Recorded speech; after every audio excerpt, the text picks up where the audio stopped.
కారణజన్ముడు శంకరుల అవతరణం.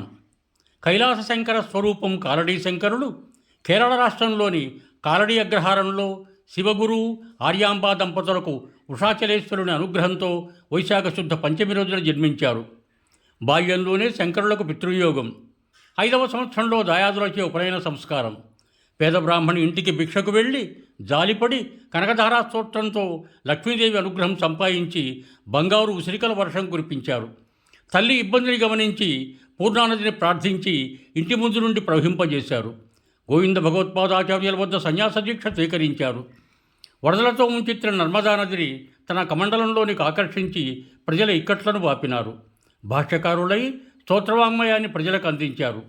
ధర్మ పరిరక్షణకు, అద్వైతమత ప్రచారానికి చతురామ్నాయ పీఠాలు స్థాపించి ముఖ్య శిష్యులకు అప్పగించారు. పాషండ మతాలను ఖండించారు.